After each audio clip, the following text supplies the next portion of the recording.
Welcome. Today I am explaining the Indian accounting standards which are deals with the financial instruments. See, basically three standards were issued by ICAI at initial stage of Indian accounting standards. Those are Indian accounting standard 32, Indian accounting standard 39 and Indian accounting standard 107. But after introducing 109, Indian Accounting Standard 39 was taken back. So now here discussing on Indian Accounting Standard 32, Indian Accounting Standard 109 and Indian Accounting Standard 107. Now Indian Accounting Standard 32 Financial Instrument Presentation. A financial instrument may be evidence of ownership of part of something, as in stock and shares. Bonds, which are contractual rights to receive cash, are considered as financial instruments. This standard established with objective to define financial assets and liabilities of a firm. Indian Accounting Standard 32 applicable to all entities and all transactions regarding financial instruments. But some areas are exempted. Those are share based payment, insurance contract, employee benefits, and investment on subsidiary, joint ventures, and associates.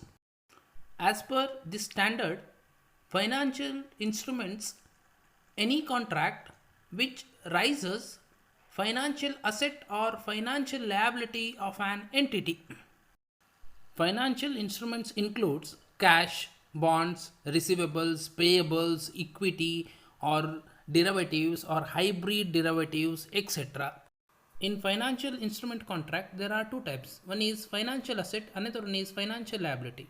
Let's discuss what is financial assets.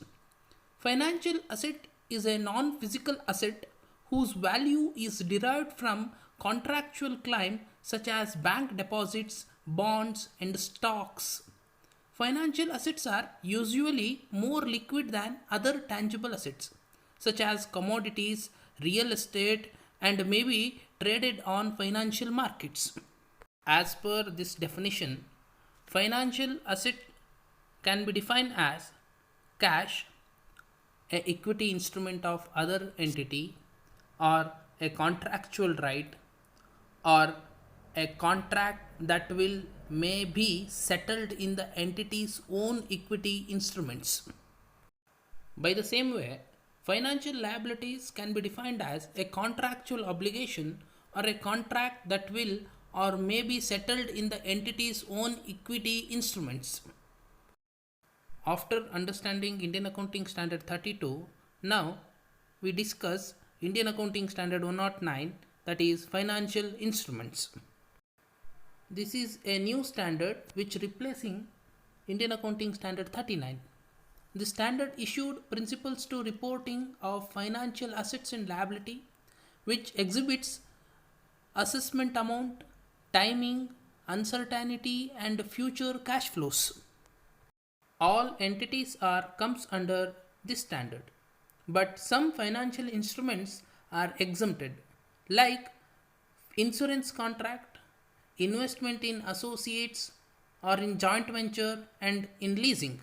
See, this standard says at initial stage when entity becomes party to the contractual provisions of instrument, then only financial instrument recognized in balance sheet. After initial recognition, entity need to follow techniques of subsequent measurement as per Indian Accounting Standard 109. There are three types of measurement. Let's understand one by one. Amortized cost method or effective interest rate method. In this method, entity add or less the changes in repayment or difference in discounting factors or changes in foreign exchange difference to initial recognized value. Fair value through P&L method. Here firm measure financial asset or financial liability at fair value, and if any difference is recognized, that will transfer to P&L. Last method is fair value through other comprehensive income. As per this method, gain or loss on an investment can be realized when it is sold. For example, for investment classified as available for sale, the unrealized income or loss will be reported under other comprehensive income. Next thing in this standard is reclassification of financial instruments. To reclassify financial assets, firm need to change its business model. Otherwise, the reclassification is not entertained. But in matter of financial liability, there is no any chance to reclassify the financial liabilities.